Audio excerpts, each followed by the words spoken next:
आपण वेलकम करूया आणि आजच्या प्रोग्रामला सुरुवात करूया. Welcome sir. धन्यवाद. Welcome sir. धन्यवाद. वेलकम. धन्यवाद. धन्यवाद. मित्रांनो, आपल्या सर्वांचं हार्दिक स्वागत आहे न्यूट्रीचार्जच्या आणि या लीडर स्पेशल मध्ये पहिल्यांदाच मराठीमधून ट्रेनिंग होत आहे. एरवी मराठीमधून रविवारी सकाळी आणि सायंकाळी ट्रेनिंग होत असतील, परंतु महाराष्ट्रातील मोजक्या लीडर मध्ये सानपजी येतात की ज्यांनी मला कॉल केला आणि म्हटले की आपल्याला ट्रेनिंग घेता येईल का, आणि कुणी ट्रेनिंग घेता येईल का, आणि खास करून महाराष्ट्रातील माणूस जर असेल तर त्याला नाही म्हणताच येत नाही. महाराष्ट्रातील माणूस आणि यापैकी काही चेहरे असे दिसत आहेत जे मराठी भाषेच्या हिंदी भाषेच्या मीटिंग मध्ये मला नेहमी पाहायला मिळतात. जसे सुनील निकम सर असतील, डॉक्टर केतनजी असतील, त्यानंतर दीपक जी आहेत, त्यानंतर एक RCM नाव लिहिलेले सूट मध्ये बसलेले, त्यांचा फक्त मला प्रोफाईल फोटो दिसतोय, ते मराठीच्या मीटिंगला बऱ्याचदा असतात. यापैकी बरेच जण असे आहेत. पहा, कॅमेरा सुरू करण्याचा हा एक फायदा असतो, म्हणजे कॅमेरा पुढे माणूस आल्यानंतर परत ओळख येतो की हा यस, यांना आपण ह्या मीटिंग मध्ये पाहिलंय. आणि नंतर फिजिकली जेव्हा केव्हा एखाद्या प्रोग्राम मध्ये आपण भेटू तेव्हा लक्षात ओळखू येतं की अरे हे आपल्यासोबत होते. आणि केतनजी तर डायरेक्ट मला महाराष्ट्रात भेटले नाही, ते डायरेक्ट बँकॉकलाच भेटले.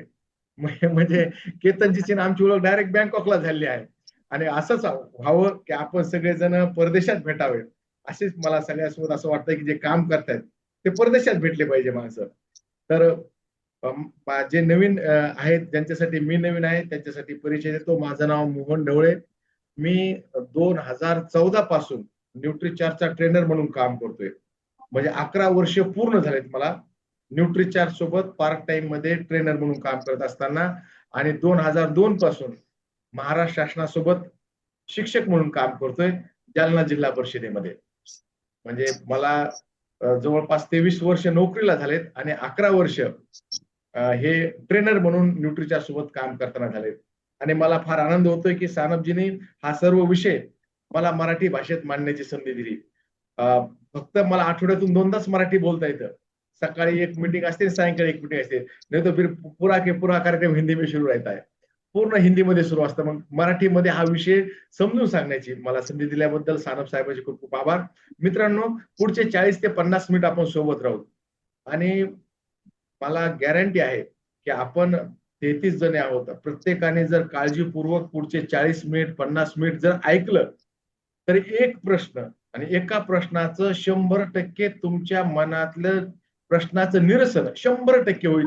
कारण की 11 वर्षाचा अनुभव माझ्यासोबत आहे न्यूट्रीचार्ज आणि RCM सोबत काम करण्याचा. 11 वर्षापासून एकच काम सतत सलग मी हे करत आलो आहे. तर तुम्ही जर 40 मिनिट पुढचे जर व्यवस्थित बसून ऐकू शकले तर एका प्रश्नाचं उत्तर. आता सानप साहेबांनी जे सांगितले की एक सिरीज आपण सुरू करणार आहोत आणि बिलकुल त्या सिरीजची सुरुवातच इथून होते की हे जे प्रोडक्ट आहेत ज्यांना आपण वेलनेसचे प्रोडक्ट म्हणतो, न्यूट्रिशनल सप्लिमेंट, त्याला इंग्रजीमध्ये म्हणतात न्यूट्रिशनल सप्लिमेंट आणि मराठीमध्ये म्हणतात पूरक पोषण आहार. एकदम सोप्या मराठीमध्ये मी सांगतोय. मी जालन्याचा आहे त्यामुळं एकदम माझे टोनिंग तुम्हाला कदाचित मराठवाडी वाटू शकते, रावसाहेब दानवे सारखी, तर हरकत नाही, आहे का नाही. तर पूरक पोषण आहार हा का घ्यावा, मी घ्यावा का, हा सगळ्यात मोठा प्रश्न असतो. आता इथे दीपकजी बसलेले दिसतात. दीपकजी, आतापर्यंत तुम्हाला असा एखादा व्यक्ती भेटलाय का की जो तुम्हाला भेटला आणि म्हणला अरे बाप दीपकराव कुठे होते तुम्ही, मी तुमचीच वाट पाहत होतो, द्या ते न्यूट्रीचार्ज मॅनचं पॅकेट द्या आणि मला ते प्रोटीन पण द्या, मी दोन्ही पण घेतो आणि उद्यापासून सुरुवात करतो, बरं झालं तुम्ही आले, असं घडलं तुमच्यासोबत? अजिबात नाही, अजिबात नाही. बरं, असं कुणासोबत घडलंय का आतापर्यंत? नाही. म्हणजे दीपकजी सोबत घडलं? दीपकजी कधी? नाही सर, बिलकुल नाही. असं घडलेलं नाही आणि असं घडूही शकत नाही की मी तुमचीच वाट पाहत होतो, ताई कुठे गेल्या त्या न्यूट्रीचार्ज वुमनचं पॅकेट द्या, मी उद्यापासून न्यूट्रीचार्ज वुमन घ्यायला सुरुवात करते. असं कधीही कुणासोबत घडलं नाही, कधीही घडणार नाही. कारण की लोकांच्या डोक्यामध्ये, लोकांच्या मनामध्ये एक प्रश्न नेहमी असतो की ह्या ज्या टॅबलेट्स आहेत, हे जे पावडर आहे ते मी का घ्यावं, हा त्यांचा प्रश्न असतो. आणि डॉक्टर साहेब, हा प्रश्न बरोबर आहे का चूक आहे त्यांच्या स्थितीमध्ये? हा जो प्रश्न त्यांच्या डोक्यात असतो की मी हे का घ्यावं, मला यांनी आणून दिलंय, दीपकजीने आणून दिलंय, मी का घ्यावं? हा प्रश्न बरोबर आहे का चूक आहे त्यांचा? बरोबर आहे सर. त्यांचा प्रश्न बरोबर आहे ना. तुम्ही त्यांच्या समोर एकदम अवतार घेतला, दत्त म्हणून हजर झाले आणि तुम्ही त्यांना सांगायला लागले हे घ्या असं आहे. त्यांचा प्रश्न मुळात प्रश्न त्यांचा हा आहे की या ताईंनी जी मला न्यूट्रिशन वुमनचं पॅकेट दिलंय किंवा या सरांनी जे न्यूट्रिशन मॅनचं पॅकेट दिलंय किंवा हे प्रोटीन पावडर दिलंय हे मी का घेऊ? हा प्रश्न मित्रांनो समोरच्या व्यक्तीच्या डोक्यात असतो. जोपर्यंत हा प्रश्न त्याच्या डोक्यातून तुम्ही काढणार नाहीत, ही शंकाचं निरसन करणार नाहीत, तोपर्यंत ती व्यक्ती तुमचं रेग्युलर कस्टमर बनवू शकत नाही.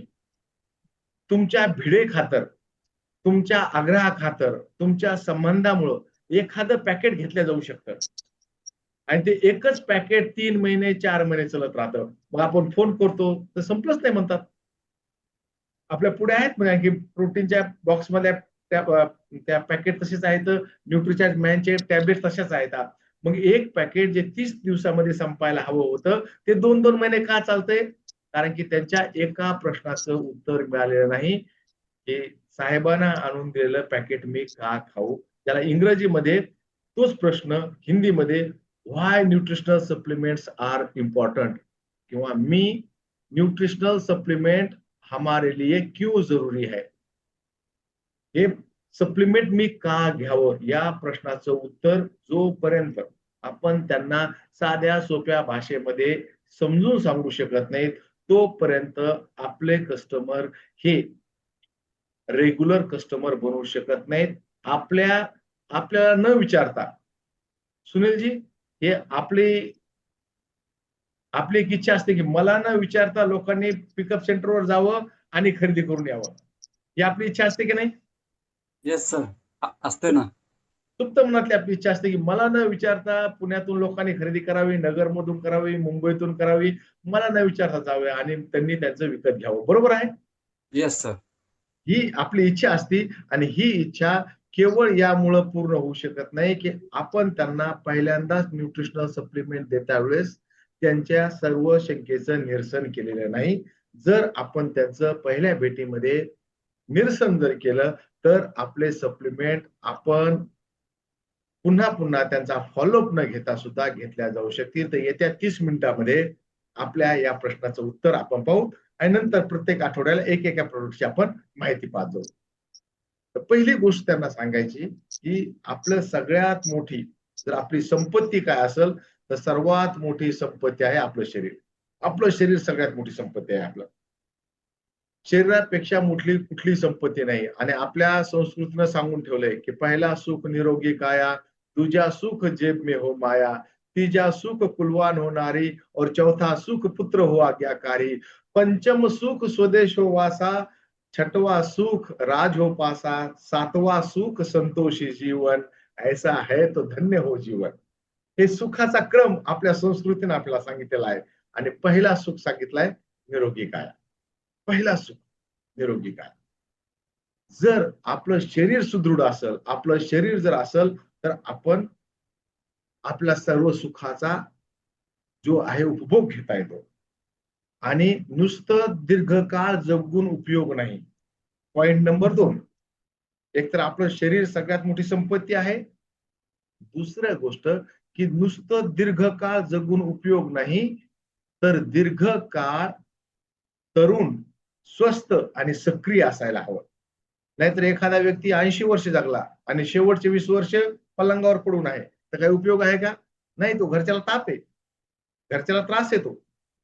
म्हणून नुसतं दीर्घकाळ जगणं आवश्यक नाही तर दीर्घकाळ तरुण, स्वस्थ आणि सक्रिय आपण राहायला पाहिजे. आणि जर आपला दीर्घकाळ तरुण, स्वस्थ आणि सक्रिय राहायचं असेल तर यामध्ये दोन गोष्टीची भूमिका येते.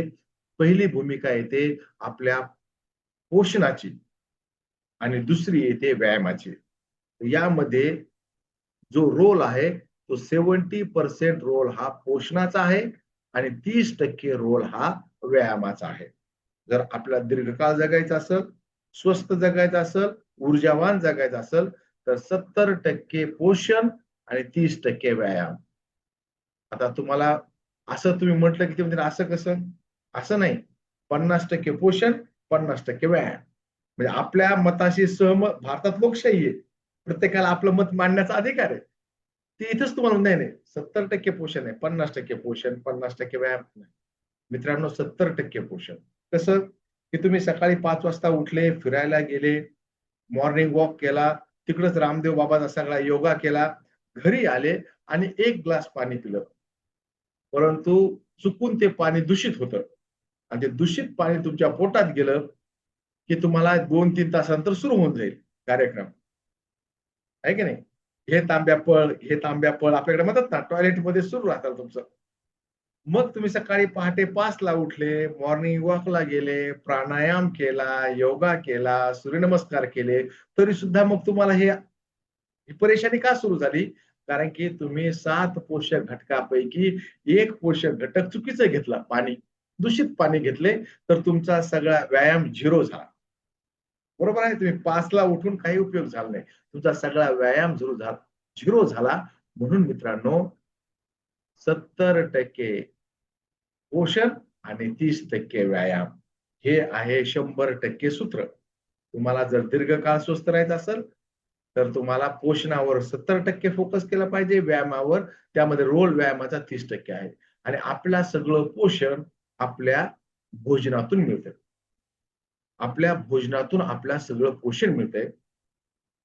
आणि आपला तसं आपण जो बनवतो भोजन, आपण जे बनवतो, आपल्याला जसं पूर्वजांना शिकवलं, आपल्या आजीनं शिकवलं, आहे की नाही? भोजन कसं बनलं जातं सुनीलजी? जसं आपल्या आईला आजीनं शिकवलं तशी आई बनवते, जसं आपल्या सासूबाईनं बायकोला शिकवलं तसं बायको बनवते, जसं बायकोनं मला शिकवलं तसं मी बनवतो. म्हणजे जसं आपल्याला शिकवलं तसं आपण बनवत राहतो ना भोजन. जसं आपल्याला शिकवलं तसं आपण भोजन बनवत राहतो. आणि या भोजनामध्येच गंमत अशी आहे की आपण भोजन ते खात नाहीत जे आपल्या शरीराला आवश्यक आहे. त्यांना ही गोष्ट, पुढचा पॉइंट सांगायचा, आपण ते खात नाहीत. आपल्या आहारामध्ये ते घटक नसतात जे आवश्यक आहेत. आपल्या आहारात ते घटक असतात जे यांना आवडतात. स्क्रीनवर तुमचं लक्ष असेल तर तुम्हाला दिसेल, आहे की नाही? आपण आहारामध्ये ते पदार्थ समाविष्ट करतो जे जिभेला आवडतात. ते पदार्थ आपल्या आहारात नसतात जे आपल्या शरीराला आवश्यक आहेत. आणि जिभेला काय आवडतं? जिभेला तर हे आवडतं. तुम्ही स्क्रीनवर पहा. अरे हे काय सर, एकदम मस्त सुरू होती ट्रेनिंग, तुम्ही मनात काय दाखवलं हे? आता तर जिलेबी दिसली, समोसे दिसले, आता कार्यक्रम बिघडला. आता बाहेर कुठेतरी जाऊन थोडंफार खाऊन हे आपण खातो. आणि खूप मंडळी तुम्हाला हे सांगतील की आम्ही बाहेरचं काही खात नाही. आम्ही घरचंच जेवण करतो. आम्ही घरचंच खातो, आम्ही बाहेरचं खाणं टाळतो. परंतु घरी सुद्धा आपण तसंच बनवायला लागलो जसं बाहेर मिळतंय. YouTubeवर बघू ज्या सुगरण बाया नव्हत्या त्या सुद्धा सुगरण झाल्या. YouTubeवर बघू सगळेजण बनवायला लागले. माझ्या घरची स्थिती अशी आहे की मुलांनी माझ्या मिसेसला एखादा पदार्थ बनवायला सांगितला, ती म्हणली मला येत नाही, ते YouTubeवर व्हिडिओ काढून देतात. मम्मी हे बघ, असा असा बनवायचा आहे आणि करून दे तू. काय इन्ग्रेडियंट्स लागतात पप्पा आणून देतात, तू बनव. म्हणजे आता घरी सुद्धा तसे पदार्थ बनायला लागले, बाहेरच्या सारखे पदार्थ बनायला लागले. मग तुम्ही त्यांना एक प्रश्न विचारा की तुमच्या भोजनानं तुमच्या शरीराच्या सगळ्या गरजा पूर्ण होतात का? हा फार इम्पॉर्टंट प्रश्न आहे. तुम्ही जे भोजन घेता त्या भोजनातून तुमच्या शरीराच्या सर्व गरजा पूर्ण होतात का? दीपकजी, मॅक्झिमम लोक काय म्हणतील बरं? गरजा पूर्ण होतात का? तर हो, होतात. त्यांना माहितच नाही. 100% लोक म्हणतील हो यस, जे भोजन आम्ही घेतो ना, या भोजनातून आमच्या सगळ्या गरजा पूर्ण होतात. तुम्ही जे आम्हाला ज्ञान द्यायले ना, हे आम्हाला गरज नाही, शेजाऱ्याला गरज आहे, आमच्या पाहुण्याला गरज आहे, माझ्या उजवीकडच्या माझ्या वर जे राहतात वरच्या फ्लॅटमध्ये त्यांना गरज आहे, माझ्या खाली जे राहतात त्यांना गरज आहे, आपल्याला गरज नाही, बाकी सगळ्या जगाला गरज आहे. मध्ये हे आम्ही फार छान खातो. याचं उत्तर प्रत्येक जण तुम्हाला मिळेल, यस, आमच्या भोजनातून आमच्या शरीराच्या गरजा पूर्ण होतात. गरज शेजाऱ्याला आहे. मग मग तर आपला कार्यक्रम संपला, आपली बॅग भरून बाहेर निघायचंच काम आहे. या प्रश्नाचं उत्तर ते जर म्हणले की आमच्या, तर मग इथून पुढे आपलं काम सुरू होतं. यस, होतात. जर तुमच्या भोजनातून तुमच्या शरीराच्या गरजा पूर्ण होतात, तर असं का व्हायला लागलंय? तुमच्या चेहऱ्यावर वयाच्या अगोदर सुरकुत्या का पडलेल्या आहेत? तुम्ही पुन्हा पुन्हा आजारी का पडतात? तुमचं मध्य प्रदेश मोठा का झालाय? आहे की नाही? तुमचं पोट का वाढलंय? तुम्हाला मेटाबॉलिक सिस्टममध्ये कसे आहात? हे कशामुळे आहे? जर तुमच्या शरीरात, तुमच्या भोजनातून तुमच्या शरीराच्या गरजा जर पूर्ण होत असतील, तर तुमच्या चेहऱ्यावर सुरकुत्या का आहेत? तुमचे केस विरळ का आहेत? तुमचे पोट मोठं का झालंय? तुम्ही पुन्हा पुन्हा आजारी का पडतात? तुम्हाला 16 घंटे 18 घंटे काम करण्याची ऊर्जा का राहत नाही? हे प्रश्न तुम्ही त्यांना विचारा. मग ते म्हणतील यस, असं वाटतंय की थोडंफार काय की सगळे मिळत नाही ना, कधी कधी आपण भाजी खातो. तरी सुद्धा कुणी हठयोगी असतात, आहे का नाही? काही हठयोगी असतात की ते मान्यच करत आहेत, नाही नाही माझी स्किन काळी पडली का? अहो आता उन्हातून आलो म्हणून काळी पडली. केस पूर्वी फार दाट होते, मी कलर करते म्हणून गळाले, असे म्हणतील. मग अशा हठयोगी माणसावर आपल्याला जे आहे ते वज्रास्त्र चालवावं लागतं. मग ते मान्य करतात. ते वज्रास्त्र आहे बॉडी स्कॅनर. त्यांना उभा करा बॉडी स्कॅनरवर आणि त्यांच्या रिडिंग येऊ द्या. मग त्यांच्या आपल्याला मसल पर्सेंटेज कळल, त्यांचं फॅट पर्सेंटेज कळल, त्यांचं मेटाबॉलिक एज कळल. आता बरोबर मग ते ऐकायला तयार होतात. येस, मी जेवढं काही त्या भोजनातून जर मला पुरेसं प्रोटीन मिळालं असतं, तर माझा SMR स्केलेटल मसल रेशो हा चांगला राहिला असता. माझं व्हिजरल फॅट 5-6 नसतं, ते 3 पेक्षा कमी राहिलं असतं. माझं मेटाबॉलिक एज, जेवढं माझं एज आहे तेवढं राहिलं असतं. ज्या अर्थी माझं मेटाबॉलिक एज वाढलेलं दिसतंय, त्या अर्थी माझ्या भोजनातून माझ्या शरीराच्या गरजा पूर्ण होत नाहीत. हे जोपर्यंत आपण त्यांना पटवून देणार नाही, तोपर्यंत ते पूरक पोषण आहार घेणार नाहीत. ओके, इथपर्यंत लक्षात आलं? इथपर्यंत एनी डाऊट? जर काही डाऊट असेल तुम्ही विचारू शकता. आणि असं अजिबात नाही मधातच कोणी प्रश्न विचारला तर माझी लिंक तुटत नाही, कारण की 11 वर्षापासून एकच पोथी वाचतोय. त्यामुळं आपला अध्याय काही हुकत नाही. एका अध्यायानंतर दुसरा अध्याय एकदम राईट येतो. कारण बरेच जण म्हणतात की सर शेवटी प्रश्न विचारा. आपल्या ट्रेनिंग मध्ये खुली सूट असते, जिथं प्रश्न पडला तिथंच विचारा. आपली लिंक तुटत नाही. ओके, म्हणजे तुमच्या भोजनातून जर तुमच्या गरजा पूर्ण होत नाहीत, याचे हे लक्षण आहेत. चेहऱ्यावरच्या सुरकुत्या, वाढलेलं फॅट, वाढलेलं व्हिजरल फॅट, आपलं कमी झालेली रोगप्रतिरोधक क्षमता, हे सगळे आपल्या कुपोषणाचे, आपल्या भोजनातून आपल्या गरजा पूर्ण होत नाहीत, यासाठीचे हे सगळे लक्षण आहेत. याचे हे सगळे लक्षण आहेत. मग आपण जे भोजन घेतलं पाहिजे, हे भोजन कसं घेतलं पाहिजे? की त्या भोजनातून आपले RDA पूर्ण झाला पाहिजे. आपला काय झाला पाहिजे? RDA पूर्ण झाला पाहिजे. आणि यासाठी आपण तज्ञाचा सल्ला घ्यायला हवा. आणि जागतिक लेवलवरचे तज्ञ कोण आहेत? तर जागतिक लेवलवरचे तज्ञ आहेत WHO, World Health Organisation. National लेवलवरचे हुशार लोक कुठं बसलेत? ICMR, Indian Council for Medical Research. National लेवलचे तज्ञ कुठं बसलेत? NIN, National Institute of Nutrition. हे जे सांगतील ते सल्ला आपण ऐकायचा. 5 वर्षापूर्वी नाही का आपण सल्ला ऐकला? ज्यावेळेस कोविड आला त्यावेळेस आपण सल्ला ऐकला, 2 गज दुरी, मास्क है जरुरी. 2 गज दुरी, मास्क है जरुरी. एखाद्याला कोविडची लागण झाली तर बायको सुद्धा म्हणजे तुम्ही त्या रूम मध्ये थांबा, 20 फुटावरून ताट ढकलायची, फर तिकडच खा आणि तिकडच राहा, इकडे येऊ नका. म्हणजे गाईडलाईन आपण त्यांच्या फॉलो केल्या. कुठे? ज्यावेळेस महामारी आली त्यावेळेस आपण गाईडलाईन फॉलो केल्या. मित्रांनो, या गाईडलाईन सुद्धा त्यांच्याच आहेत. वर्ल्ड हेल्थ ऑर्गनायझेशन गाईडलाईन पूर्ण जगासाठी बनवतंय. त्या देशाचे नॅशनल इन्स्टिट्यूट त्या देशासाठी गाईडलाईन त्या रिवाईज करतात. त्यांच्या भूभागाप्रमाणे, त्यांच्या वातावरणाप्रमाणे, त्यांच्या हवामानाप्रमाणे त्या गाईडलाईन रिवाईज केल्या जातात. आणि त्यांनी सांगितलं की तुम्ही काय करा, जर तुम्हाला असं वाटत असेल की माझं शरीर स्वस्थ राहावं तर तुमच्या दररोजच्या भोजनामध्ये 7 घटक असायला हवेत. जसे इंद्रधनुष्याचे 7 रंग, जसे सप्तपदी लग्नामध्ये जसे 7 फेरे, तसे हे 7 घटक, हे 7 घटक दररोजच्या भोजनामध्ये असायला हवे. पहिला घटक आहे पाणी, दुसरा आहे कार्बोहायड्रेट, तिसरा आहे फॅट, चौथा आहे प्रोटीन, पाचवा आहे विटॅमिन, सहावा आहे मिनरल आणि सातवा आहे फायबर. हे 7 पोषक घटक आपल्याला दररोजच्या भोजनामध्ये पाहिजेत. पाणी, fat, carbohydrate, protein, vitamin, mineral आणि फायबर, हे 7 पोषक घटक आपल्या दररोजच्या जेवणामध्ये पाहिजेत.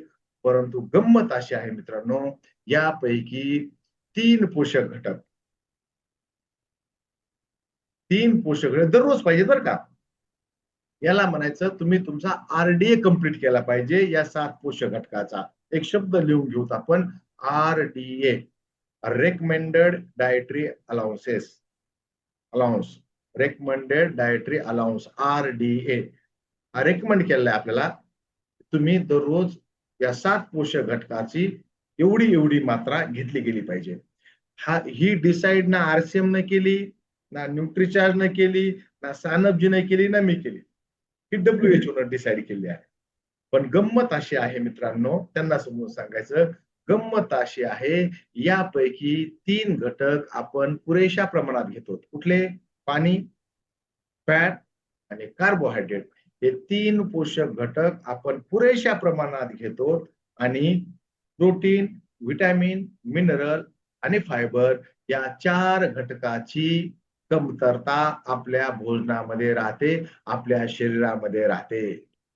जसं तुम्ही असं म्हटले की समोरच्या व्यक्तीचा प्रश्न येतो, अरे वा, म्हणजे जे आमच्या घरात आहे त्याची कमतरता नाही आणि जे तुम्ही विकायला आले त्याची आमच्या शरीरात कमतरता. हा पुढच्याच्या मनातला प्रश्न. हे माझ्या 11 वर्षाचा अनुभव तुम्हाला सांगतोय. पुढच्याच्या मनात प्रश्न येईल की मला नाही, त्याची सुद्धा या सुरुवातीच्या 3 घटकाची सुद्धा कमतरता शरीरात होते. पाणी, फॅट आणि कार्बोहायड्रेट यांची सुद्धा कमतरता शरीरात होते आणि शरीर लगेच आपल्याला त्याच्याविषयी जागरूक करतं, इंडिकेशन देतं की या घटकाची कमतरता झाली आहे, याची पूर्ती करा.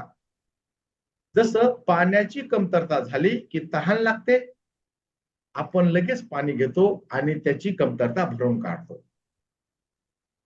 फॅट आणि कार्बोहायड्रेटची कमतरता झाली तर भूक लागते, आपण लगेच जेवण करतो. जेवण नाही भेटलं, नाश्ता करतो. नाश्ता नाही भेटला तर तुमच्याकडे आहे ना कोणत्या चाचाचा वडापाव खातो. तुमच्या नगर जिल्ह्यातच आहे वाटतो तो चाचाजीचा वडापाव, तो वडापाव का होईना घेऊन खातो. नाही वडापाव भेटला, चहा बिस्कुट तरी खातो. म्हणजे याची सुद्धा कमतरता दररोज शरीरात होत राहते. शरीर शिट्टी वाजवतं, आपल्याला कळतं, यस याची कमतरता झाली, भरपाई करा. पण ते इतकं नॅचरली आहे की आपल्या लक्षात येत नाही. मग प्रश्न असा येईल की मग या प्रोटीन, विटॅमिन, मिनरल, फायबरची कमतरता माझ्या शरीरात झाली, मग शरीर मला का सांगत नाही? शरीर सांगते, तुम्हाला कळत नाही. शरीर सांगायला लागलंय, तुम्हाला कळत नाही. कसं?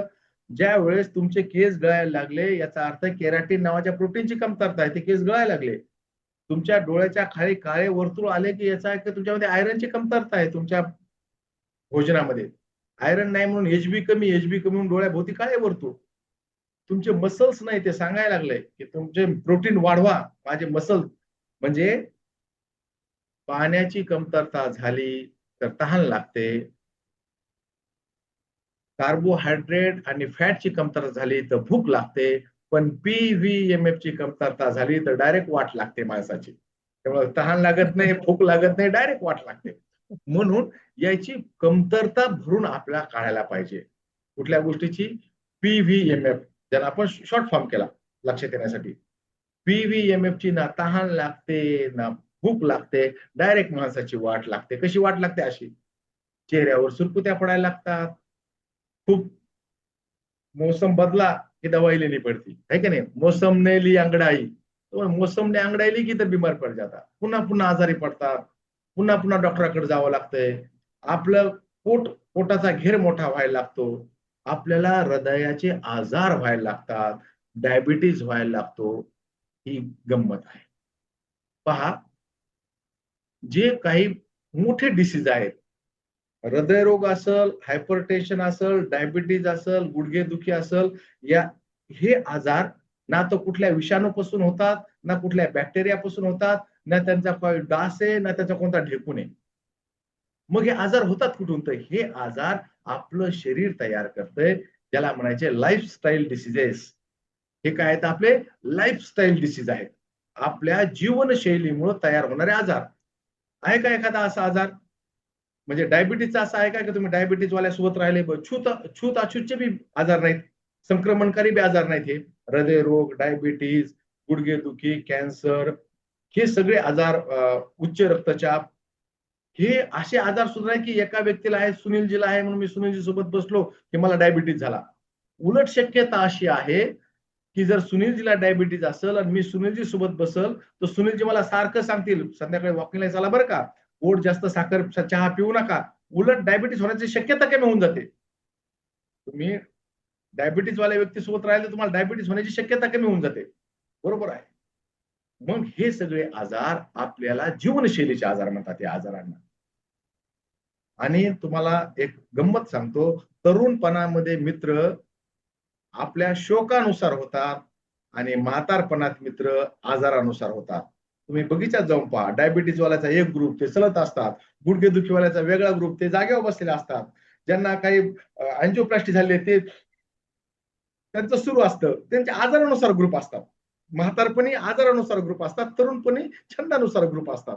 तर हे सगळे आजार का व्हायला लागले की तुमची आरडीए पूर्ण होत नाही. याच्या मुळाशी असं आहे, हे लाईफस्टाईल डिसीज आहे. इतके दाखवलं, हे सगळे लाईफस्टाईल डिसीज आहेत आपले. बरं, एखाद्या व्यक्तीला कुठला आजार नाही, त्याला काय सांगायचं? एखाद्या व्यक्तीला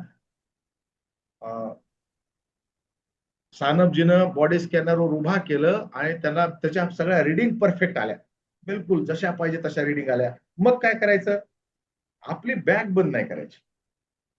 त्यांना सांगायचं, अभिनंदन, मी आतापर्यंत 1000 लोकांची बॉडी स्कॅनिंग केली, पण इतक्या छान रिडिंग कुणाच्या आल्या नाहीत. त्याबद्दल पहिल्यांदा तुमचं अभिनंदन. तुमच्या रिडिंग खूप छान आहेत. तरुणपणामध्ये तुमची पचन शक्ती, तुमचा जो शेवटचा कॉलम आहे, ज्याला म्हणतो आपण तुमचा बीएमआर, बॉडी मेटाबॉलिक रेट, अतिशय उत्तम असल्यामुळं तुमच्या सगळ्या रिडिंग चांगल्या आलेल्या आहेत. परंतु आता इथून पुढे तुमचं वय वाढणार, तुमची पोषक घटक ग्रहण करण्याची क्षमता कमी होणार, म्हणून तुम्ही न्यूट्रिशनल सप्लिमेंट घेतले पाहिजेत. कारण तरुण होते त्यावेळेस तुमचं ऍब्झॉर्प्शन कॅपॅसिटी छान होती, म्हणून तुम्हाला सगळे पोषक घटक मिळत राहिले. आता तुमचं वय वाढत राहणार, म्हणून तुम्हाला सुपाच्य सहज पचणारे पोषक घटक तुम्ही घेतले पाहिजे, जे न्यूट्रिशनल सप्लिमेंट मध्ये आमच्याकडे न्यूट्रिचार्जचे आहेत. पण आणखीन मी म्हणजे न्यूट्रिचार्जच्या प्रोडक्टविषयी काहीच बोलू नाही बरं का. मी फक्त तुम्हाला हे सांगतोय की हे सगळे आजाराचं कारण आहे आपले पीव्हीएमएफ ची कमतरता. मग आपल्या सगळ्यासमोर 2 मोठी समस्या आहेत. एक आहे, दररोज हे 7 पोषक घटक जे WHO न सांगितलेले आहेत, हे दररोज 7 पोषक घटक घेणं, एकदम सही मात्रामध्ये घेणं आणि घेतलेले पोषक घटक शरीराकडून ऍब्झॉर्ब करून घेणं. म्हणजे पोषक घटक घेतलेत पण ते ऍब्झॉर्ब सुद्धा करून घेतले पाहिजेत. हे 2 गोष्टी आहेत. यासाठी आपल्याला न्यूट्रिशनल सप्लिमेंटची मदत घ्यावी लागेल. इथपर्यंत आलं? इथपर्यंत काही प्रॉब्लेम? येस. म्हणजे एखाद्या व्यक्तीची बॉडी स्कॅनिंगची रिडिंग जरी बरोबर असली तरी सुद्धा आपण त्याला समजून सांगू शकतो. आणि हे सगळं संस्कार करण्याची मीटिंग आहे पहिल्याच मीटिंग मध्ये सगळं व्हायला पाहिजे. वेळ लागू द्या, पण तो व्यक्ती, आणि सगळं 10 मिनिटात सांगून होतंय, तर तो व्यक्ती पुन्हा नियमित, कारण की आपण त्याला सांगितलंय आरडीए म्हणजे दररोज हे पोषक घटक आपल्या शरीरामध्ये गेले पाहिजे. ओके. आता मग आरडीए किती सांगितलेत या संबंधी थोडं पाहू की तुम्ही प्रोटीन किती घेतलं पाहिजे. तर प्रोटीन आपण घेतलं पाहिजे, पुरुषांनी 60 ग्रॅम दररोज आणि महिलांनी 55 ग्रॅम. ऍक्च्युअल प्रोटीन आपल्या मसल्ससाठी पाहिजे, दररोजच्या कामासाठी आपल्याला मसल्स लागतात. असं अजिबात नाही की आपल्याला फक्त बॉडी बिल्डरलाच मसल्स लागतात असं अजिबात नाही. प्रोटीन आपल्याला केवळ मसलसाठी तर हवंच आहे, सोबत आपल्या सुंदर केसासाठी, चमकदार त्वचेसाठी, चांगल्या इम्युनिटीसाठी आपल्याला प्रोटीन लागतंय. आपल्या शरीरामध्ये म्हणजे व्हायरस घुसल्यानंतर त्यांना मारणाऱ्या अँटीबॉडीज तयार होतात आणि अँटीबॉडीज प्रोटीन पासूनच बनतात. जर तुमच्या शरीरामध्ये चांगल्या क्वालिटीचं प्रोटीन नसेल तर अँटीबॉडी चांगल्या क्वालिटीच्या बनणार नाहीत. म्हणून असा विचार करू नका की फक्त आपल्याला प्रोटीन मसलसाठी लागतंय, तर आपल्या अँटीबॉडीज बनण्यासाठी म्हणजे चांगल्या इम्युनिटीसाठी सुद्धा आपल्याला प्रोटीन लागतंय. आणि आपला जो आरडीए दिलाय पुरुषांसाठी 60 ग्रॅमचा आणि महिलांसाठी 55 ग्रॅमचा आरडीए, तो पूर्ण करण्यासाठी आपल्याला 10 ते 12 ग्लास दूध प्यावं लागेल किंवा 15 ते 20 पोळ्या खाव्या लागतील किंवा 10 ते 12 म्हणजे वाट्या भरून आपल्याला डाळ खावी लागेल किंवा 250 ग्रॅम बदाम खावे लागतील. तर ते खाणं शक्य नाही. परंतु आपल्याकडचे लोक, महाराष्ट्रातील लोक भलतेच जुगाडू. तुम्हाला असा सुद्धा व्यक्ती मिळेल, तो म्हणेल सर तुमच्याकडे, आपण म्हणू आमच्याकडे प्रोटीन आहे, आयसोलेट सोया प्रोटीन आहे. अरे म्हणजे सोयाबीनचं आहे का? आपल्याकडे तर पोते भरून सोयाबीन पडलंय. आम्ही काय करतो, 8 किलो गव्हामध्ये 2 किलो सोयाबीन दळून आणतो, त्याच्या पोळ्या बनवून खातो. प्रोटीन घ्यायची गरज नाही. तर त्यांना सांगा, त्या सोयाबीन जे तुम्ही दळून आणलं ते तेल काढणारं सोयाबीन आहे आणि सोयाबीन मध्ये प्रोटीन इनहिबिटर्स असतात, म्हणजे असे घटक जे सोयाबीन मधलं प्रोटीन ऍब्झॉर्ब करू देत नाहीत.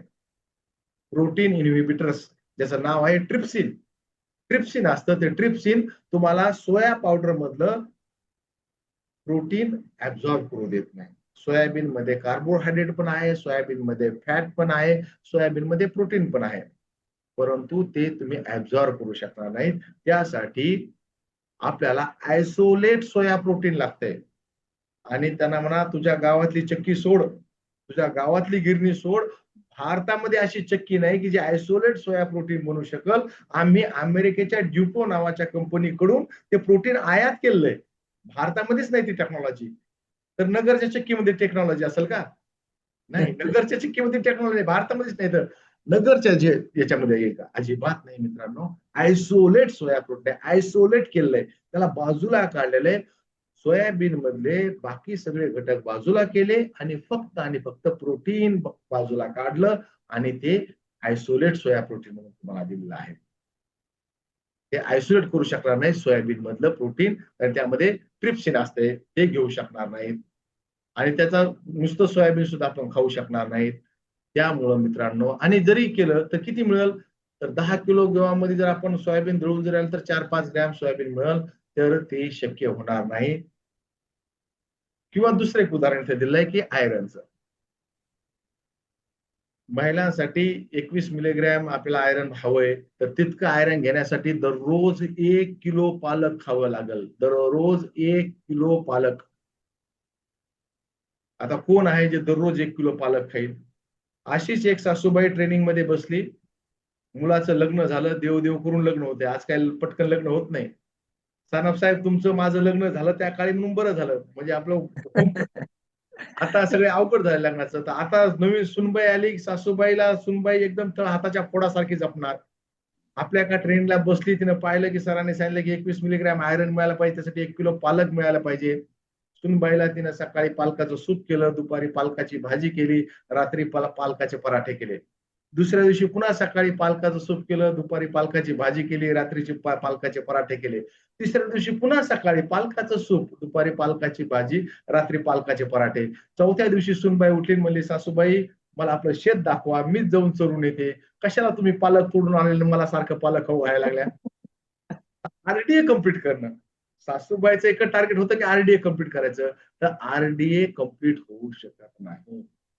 21 जो आपला आयरनचा आरडीए आहे, तो आरडीए कम्प्लीट होऊ शकत नाही, कोणालाच फिजिकली शक्य नाही. आणि यामध्ये दुसरा प्रॉब्लेम हा आहे की नुसतं आपण पालक खाऊ शकणार नाही, त्यासोबत आपल्या पोळी भाकरी काहीतरी खावं लागल. म्हणजेच तुम्ही जर सर्व व्हिटॅमिन, सर्व मिनरल, सर्व प्रोटीन जर मार्केटमधून विकत आणून खाण्याचा प्रयत्न केला तर त्यासोबत खूप जास्त प्रमाणात कॅलरीज सुद्धा येतील. बरोबर आहे. तुम्ही जास्त पोळी खावा लागली म्हणून कॅलरीज जास्त येतात.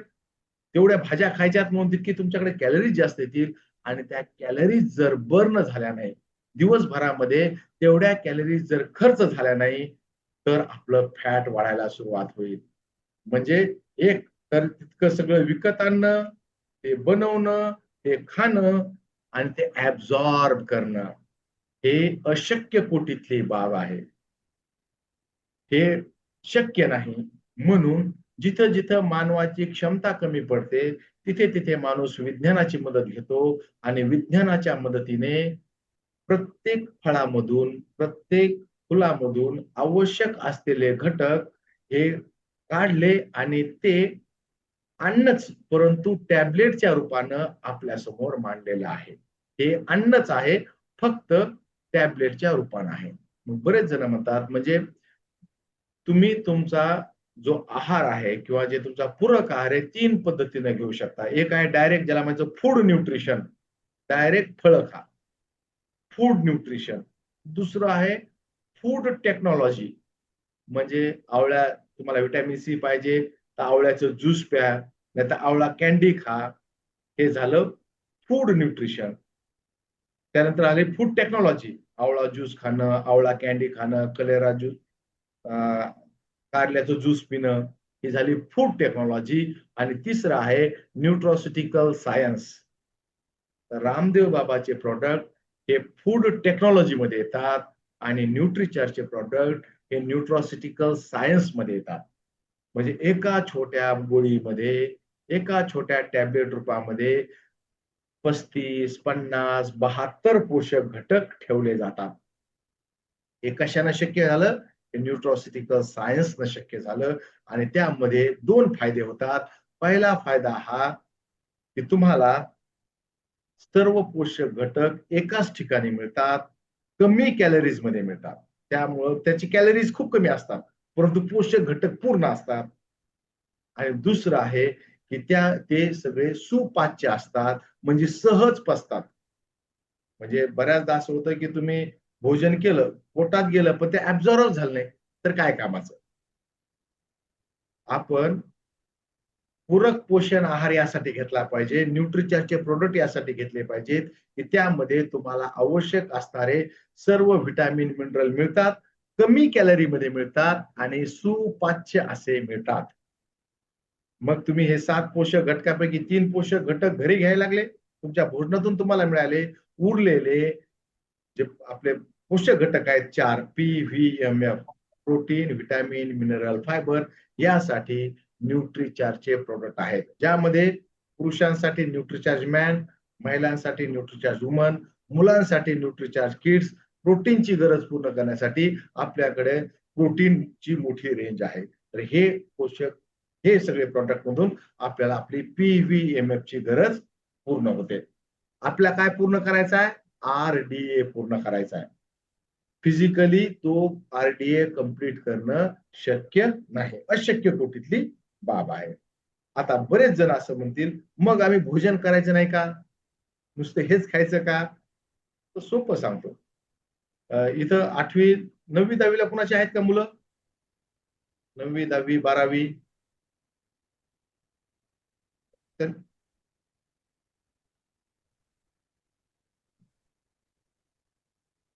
सुनीलजी, जर एखाद्याचा मुलगा 8वी 9वी 10वीला असला तर ट्युशनला जातात का मुलं, क्लासला, ट्युशनला? येस. येस. बरं, मग ट्युशन क्लासला कशामुळे जात असतील बरं? ते काय चांगल्या शाळेत नसतात का? असतात ना. सगळे आई वडील तर अगोदर तर शाळा शोधून शोधून त्या शाळेमध्ये मुलं पाठवतात, बरोबर आहे? Yes sir. नंतर परत ट्युशन क्लासला का पाठवतात? म्हणजे त्याला शाळेतल्या शिक्षकावर भरोसा नाही का? Extra knowledge. हा, ही गोष्ट मला, हीच गोष्ट समजून सांगायची की जर काही गोष्टी त्या मुलाला शाळा कॉलेजमध्ये मिळतील पण ज्या गोष्टी तिथं त्याला समजणार नाहीत त्या गोष्टी त्याला ट्युशन क्लास मधून मिळतील. म्हणजे शाळा कॉलेजमधलं शिकवणं प्लस ट्युशन क्लासमध्ये शिकवणं बरोबर त्याचा 100% सिलेबस. बिलकुल तसंच आहे. घरचं जेवण म्हणजे शाळा कॉलेज आणि न्यूट्रीचार्जचे प्रॉडक्ट म्हणजे ट्युशन क्लास दोन्ही मिळून जर घेतलं तर 100% पोषण त्या व्यक्तीचं पूर्ण होऊन जातं. बस इतकी साधी गोष्ट आहे. तर इतक्यामध्ये तुम्हाला जर काही शंका असल्यास तुमचा माईक अनम्यूट करा आणि मला विचारा. कारण मी जवळपास 30-40 मिनिट बोललो तर तुमच्या शंका मिळाल्याशिवाय मला कसं कळेल. 40 मिनिट मी माझं यामध्ये मग काय घेतले पाहिजे आपण तर आपण न्यूट्रिशनल सप्लिमेंट का घेतले पाहिजे तर WHO न सांगितलेला RDA पूर्ण करण्यासाठी आपण न्यूट्रिशनल सप्लिमेंट घेतले पाहिजे. हे आपल्याला फिजिकली मार्केटमधून विकत आणून खाणं शक्य नाही. ओके. आता कुणाचे काही प्रश्न असल्यास निश्चितपणे मला विचारा. निश्चित विचारा.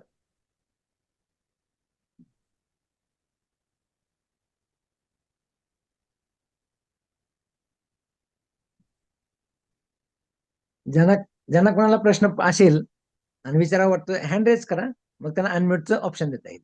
याचे दोन अर्थ असे होऊ शकतात. एक तर मी काय बोललो तुम्हाला कळालंच नाही म्हणजे एक तर प्रश्न नाही म्हणजे किंवा मग सर आम्हाला तर हे सर्व म्हणजे त्यानुसार मग मला सांगता येईल. ओके. अर्चनाताई काय विचारू इच्छितात? येस. अर्चनाताई बोला. Yes sir. जय RCM. बोला. हा सर, प्रश्न असा मुळीच नाहीये, कारण तुम्ही एक पॉइंट टू पॉइंट इतकं काही चांगलं सांगितलं की मला आता असं वाटत होतं की मी माझ्या कॉलेजमध्ये बसून लेक्चर ऐकतेय. म्हणजे मी मीटिंग अटेंड करते असं मला मुळीच वाटलं नाही, कारण मी स्वतः होम सायन्सची विद्यार्थिनी आहे. ज्यावेळी सर तुम्ही सांगत होते त्यावेळी मला माझ्या मॅडम आठवत होत्या. म्हणजे आम्हाला प्रत्येक पॉइंट अगदी असंच त्या पण सांगायच्या की आहार कसा असला पाहिजे किंवा व्हिटॅमिन C साठी काय घेतलं पाहिजे.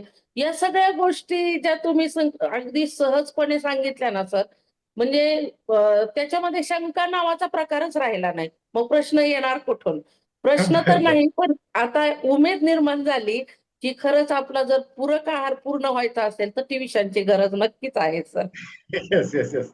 ओके. धन्यवाद ताई. येस. हो सर, कोणाचा हँड रेज आहे बघा. नाही सर, माझा हँड रेस नाहीये.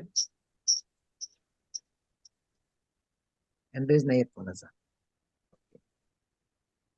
ओके. आता आपण यानंतर जेव्हा आता एक आपला पार्ट कम्प्लीट झालाय यानंतर जेव्हा आपण भेटू हे बेसिक झालं तेव्हा आपण एक प्रोडक्ट आपल्या महाराष्ट्रीयन माणसाला कसं सोप्या पद्धतीने सांगता येईल हे आपण पाहूयात. नंतर जसं आपण भेटू जसं एका मीटिंग मध्ये भेटू तसं एक प्रोडक्ट सुरुवातीला बेस रेंजचे प्रोडक्ट म्हणजे न्यूट्रिचार्ज मॅन, न्यूट्रिचार्ज वुमन, प्रोटीन आणि नंतर मग आपण आपल्या स्पेशालिटी प्रोडक्ट कडे हळूहळू वळूयात. एकदा तुम्ही सायकल चालवायला शिकले की स्कूटी, लुना मग आपण हळूहळू पुढे शिकू. मला असं अजिबात म्हणायचं तुम्हाला काही माहित नाही, हे अजिबात मला म्हणायचं नाही. फक्त प्रश्न येतो की महाराष्ट्रीयन माणसाला समजून सांगणं हा एवढाच एक एवढा विषय आहे. यापेक्षा मोठा विषय दुसरा कुठला नाही. Over to Sanap sir. धन्यवाद सर, खूप खूप धन्यवाद. आणि खूप छान पद्धतीने तुम्ही ही गोष्ट क्लिअर केली. कारण ही गोष्ट जिथपर्यंत क्लिअर होत नाही तिथपर्यंत प्रोडक्ट किती क्वालिटीचा आहे किंवा किती फायद्याचा आहे त्याला काही अर्थ नाही. त्यामुळे आजची जी मीटिंग आहे, आजची मीटिंग ही खरंच खूप महत्वाची मीटिंग आहे की मग काय घ्यायचं